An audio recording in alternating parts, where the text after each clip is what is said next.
Face aux mobilisations qui se déroulent en France, mais aussi ailleurs en Europe, on peut retrouver un certain nombre de sujets communs, même de problématiques auxquelles la PAC devrait répondre.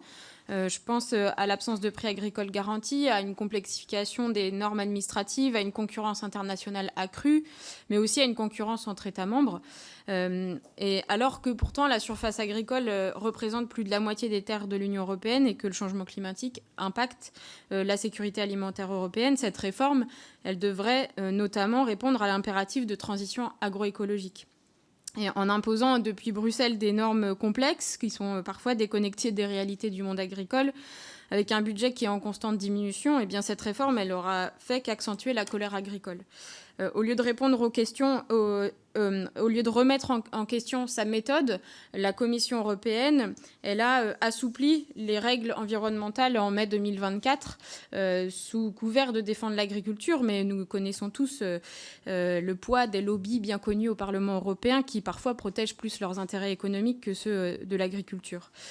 Moi, je pense que pour une agriculture ambitieuse, eh bien, il faut un second pilier qui soit ambitieux, au service de la transition agroécologique, mais aussi revoir le premier pilier.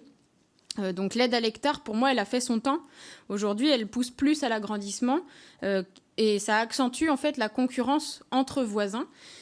Au détriment du revenu paysan et des territoires. L'aide à l'hectare, pour moi, elle doit devenir une aide à l'actif, justement pour soutenir les fermes à taille humaine, comme vous en avez parlé tout à l'heure.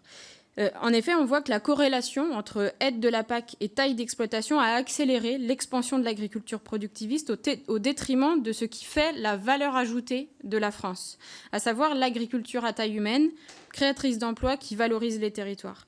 Et en parallèle, de la chute drastique du nombre d'exploitations depuis les années 90, eh bien, notre dépendance aux importations a fortement augmenté.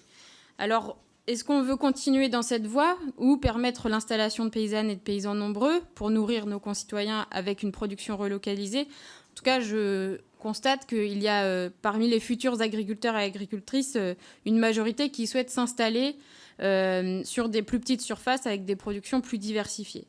Pour finir, j'aimerais revenir sur le PSN, qui, je le rappelle, effectivement, n'a jamais fait l'objet d'un vote au Parlement. Eh bien, ce PSN, il maintient en fait la prédominance du premier pilier de la PAC, qui attribuant les aides à l'hectare au détriment de la transition agroécologique. Et pourtant, le Shift Project a révélé, il y a quelques jours, que plus de 90% des agriculteurs sont prêts à engager ou à accélérer leur transition écologique. Cependant, 87% d'entre eux estiment ne pas être suffisamment aidés financièrement dans cette transition. C'est donc, et je pense que preuve en est aussi avec le sujet des MAEC, ou en tout cas le peu d'ambition qu'il y avait sur le sujet des MAEC et les revendications agricoles aussi qu'il y avait à ce sujet. Prise de conscience de l'espace, du foncier, du côté vertueux, du côté production, du côté légitimement garder la main sur les territoires. Est-ce que certains États, dans le cadre des plans stratégiques nationaux, de leur propre plan stratégique national plutôt, est-ce que certains États ont fait le choix d'apporter une aide à l'actif ? C'est pas possible, voilà, c'est ça. C'est au niveau européen que ça n'a pas été retenu. Ça n'a pas été retenu.